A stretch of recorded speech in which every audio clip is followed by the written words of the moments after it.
प्यारे बच्चों नमस्कार। आज की ऑनलाइन क्लास में आपका स्वागत है।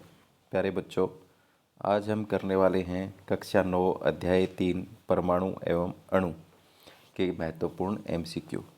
तो क्लास शुरू करने से पहले जिन बच्चों ने अभी तक चैनल को सब्सक्राइब नहीं किया, सब्सक्राइब कर लें, लाइक कर दें और शेयर कर दें। तो शुरू करते हैं हम आज की क्लास का पहला प्रश्न।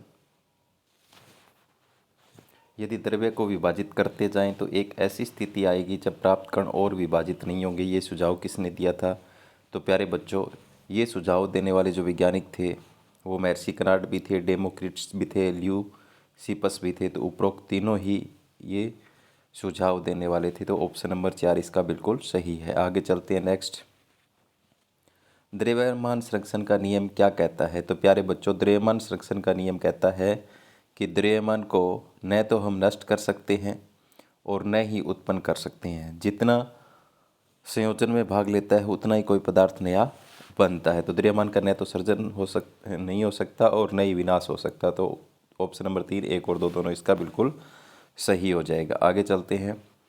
महर्षि कर्नाड ने अविभाज्य सूक्ष्मतम कण को क्या नाम दिया था? तो प्यारे बच्चों, महर्षि कर्नाड ने अविभाज्य सूक्ष्मतम कण को अणु, परमाणु दोनों ही कहा था, 1 और 2 दोनों। इसका सही है ऑप्शन नंबर 3। आगे चलते हैं। लुवाइजिए और एल प्राउस्ट ने रासायनिक संयोजन के कौन सा नियम प्रस्तावित किया था? तो लुवाइजिए और प्राउस्ट ने द्रव्यमान संरक्षण का नियम भी दिया था, स्थिर अनुपात का नियम भी था। तो उपरोक्त दोनों ही सही है, यानी 1 और 2 दोनों सही है। तो चौथा ऑप्शन इसका सही हो जाएगा, 1 और 2 दोनों। आगे चलते हैं। पहले वैज्ञानिक कौन से वैज्ञानिक थे जिन्होंने तत्वों के प्रतीकों का प्रयोग किया? इस तरह से तत्वों के प्रतीक बताने वाले पहले वैज्ञानिक जो थे वो डाल्टन थे। ऑप्शन नंबर 1 इसका बिल्कुल सही है। यौगिक जल H2O में हाइड्रोजन ऑक्सीजन के द्रव्यमानों का अनुपात कितना होता है?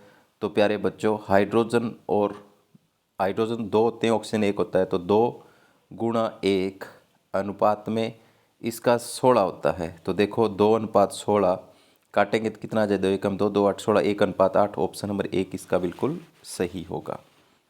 रासायनिक सूत्र को कैसे लिखते हैं? तो प्यारे बच्चों, रासायनिक सूत्र को लिखते हैं तत्वों का प्रतीक लिखना। पहले तो उनके प्रतीक लिखते हैं। जैसे हमने प्रतीक लिखा Na+ और Cl-, इन सोडियम क्लोराइड लिखा जाएगा इससे। और उसको लिखने के लिए क्या करते हैं? तत्वों का आवेश लिखते हैं, लिख दिया ऊपर। आवेशों को आड़ा तिरछा करते हैं, ऐसे लिखते हैं। इसका आवेश उसके नीचे तो 1, इसका आवेश उसके नीचे तो 1। तो NaCl 1 को लिखते नहीं, ये सूत्र बन जाएगा। तो ऑप्शन नंबर 4, ये तीनों ही रूल्स फॉलो करने पड़ते हैं, लागू करने पड़ते हैं। तो उपरोक्त सभी इसका सही आंसर है। परमाणु त्रिज्या को किस में मापा जाता है? तो प्यारे बच्चों, परमाणु त्रिज्या को आप देख रहे हैं किस में मापा जाता है? नैनोमीटर में मापा जाता है। तो ऑप्शन नंबर 1 इसका बिल्कुल सही है। कैल्शियम ऑक्साइड का सूत्र बताइए। तो प्यारे बच्चों, कैल्शियम ऑक्साइड का जो फॉर्मूला होता है वो होता है CaO होता है। तो ऑप्शन नंबर 1 इसका बिल्कुल सही है। आगे, सापेक्ष द्रव्यमान को किस इकाई द्वारा व्यक्त किया जाता है? तो परमाणु द्रव्यमान इकाई द्वारा व्यक्त किया जाता है। ऑप्शन नंबर 1 इसका बिल्कुल सही है। जल का सापेक्ष आणविक द्रव्यमान कितना होता है? तो मैं आपको बता दूं, H2 होता है, H2। तो हाइड्रोजन का 1 होता है और 1 होता है तो 2 है उसमें, प्लस में इसका 16 होता है। तो 2 एकम 2 और 16 कितने हो गए? 18। तो ऑप्शन नंबर 1 इसका बिल्कुल सही हो जाएगा। इस तरीके से हम ज्ञात कर सकते हैं। 1 मोल में कणों की संख्या कितनी होती है? तो प्यारे बच्चों, 1 मोल में कणों की संख्या होती है 6.022 × 10⁻23। तो ऑप्शन नंबर कौन सा? 1 इसका सही हो जाएगा। आगे, किस वैज्ञानिक ने कब और मोल शब्द प्रस्तावित किया? तो विलियम हेलम ओस्टवाल्ड सन 1896 में मोल शब्द का प्रस्ताव दिया था। तो ऑप्शन नंबर 1 इसका बिल्कुल सही होगा। IUPAC का पूरा नाम क्या है? तो प्यारे बच्चों, IUPAC आई से international union of pure and applied chemistry. इसका 2 नंबर ऑप्शन बिल्कुल सही हो जाएगा। आप याद रखेंगे इसका पूरा नाम, international union of pure and applied chemistry. आगे, किस वैज्ञानिक ने तत्वों के प्रतीक दिए जो तत्वों के नाम के 1 या 2 अक्षरों से प्रदर्शित किए जाते हैं? तो बर्जीलियस ने दिए थे तत्वों के प्रतीक लिखना, जैसे हाइड्रोजन। अगर कोई दूसरा भी ऐसा है जिसमें H हो, जैसे हीलियम, तो पहला बड़ा लिखा जाएगा, दूसरा छोटा लिखा जाएगा। तो इस तरह का जो प्रतीक लिखने का जो काम किया था वो किसने किया था? बर्जीलियस ने किया था। ऑप्शन नंबर 2 इसका सही हो जाएगा। कोबाल्ट का प्रतीक क्या होता है? तो प्यारे बच्चों, कोबाल्ट में आता है CO, C बड़ा, O छोटा। तो ऑप्शन नंबर 2 इसका बिल्कुल सही हो जाएगा। तत्वों के प्रतीक को कैसे लिखा जाता है? तो पहला अक्षर बड़ा लिखा जाता है, दूसरा छोटा लिखा जाता है। तो ऑप्शन नंबर 1 इसका बिल्कुल सही है। आगे है, निम्न में एल्युमिनियम का सही प्रतीक कौन सा है? तो एल्युमिनियम का ए बड़ा होता है, एल छोटा होता है। ऐसा कौन से में दिखाई दे रहा है आपको? पहले में ही दिखाई दे रहा है। डाल्टन ने कौन सा सिद्धांत दिया था? तो प्यारे बच्चों, डाल्टन ने परमाणु सिद्धांत दिया था। ऑप्शन नंबर 2 इसका बिल्कुल सही है।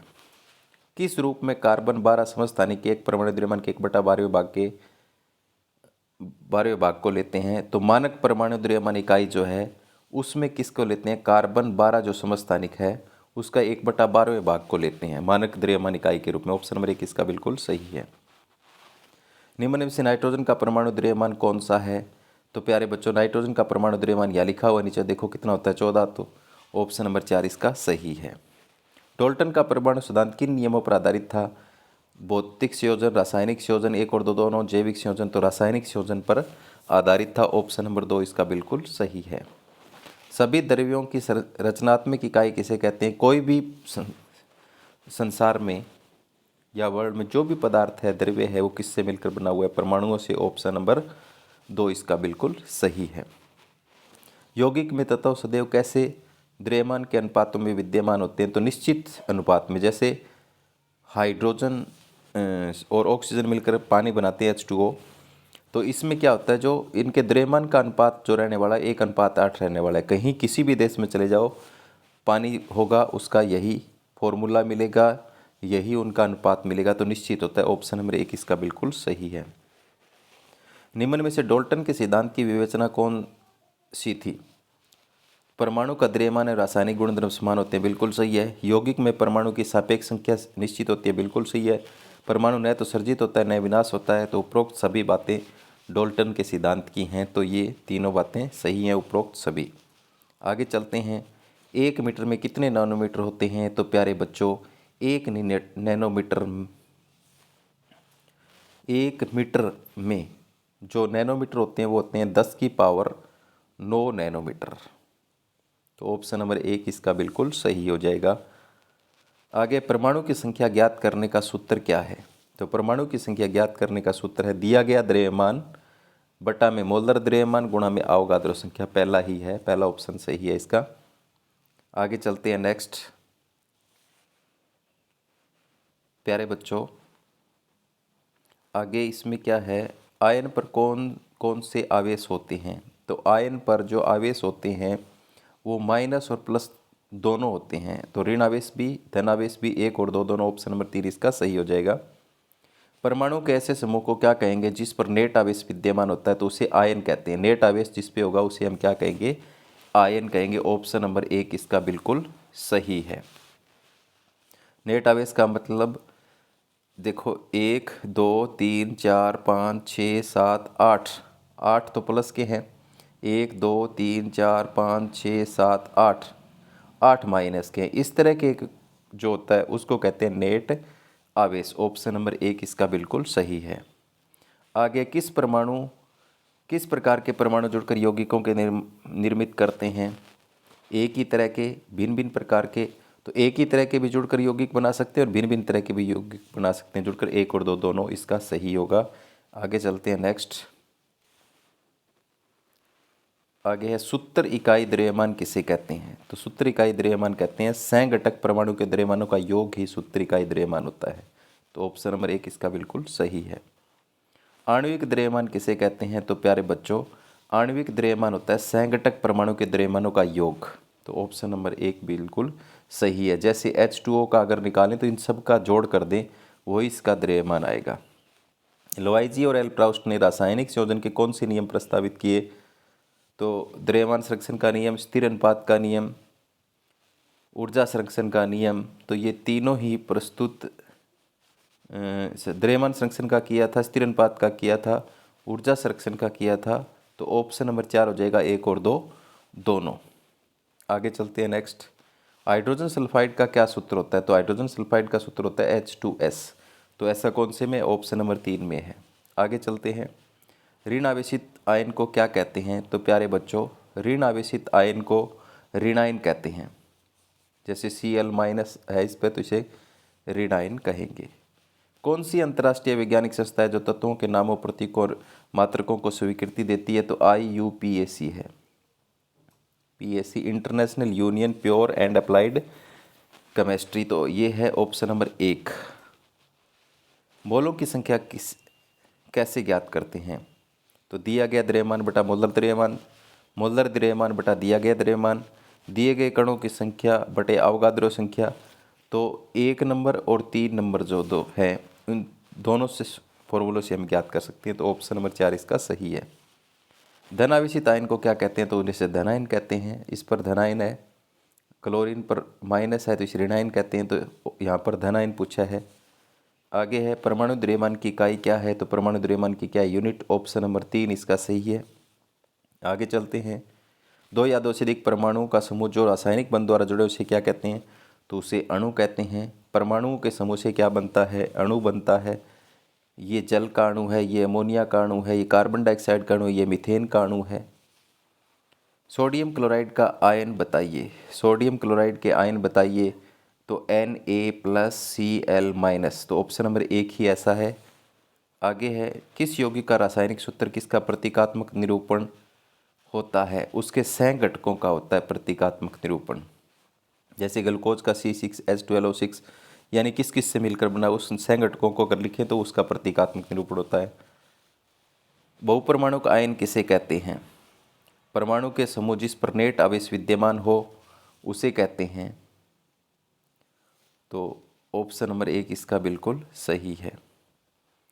बहुपरमाणुक आयन का मतलब देखो, इसमें 5 परमाणु हैं, तो इनके जब आयन आपस में जुड़ते हैं, नेट आवेश विद्यमान तो उसे बहुपरमाणुक आयन कहते हैं। आगे है किसी तत्व की संयोजन शक्ति उस तत्व की क्या कहलाती है? संयोजकता कहलाती है। कोई भी जो तत्व है किसी के साथ जितनी साझेदारी करता है, जितने इलेक्ट्रॉन छोड़ता है, जितने लेता है, उसकी संयोजकता होती है। ऑप्शन नंबर 2 इसका बिल्कुल सही है।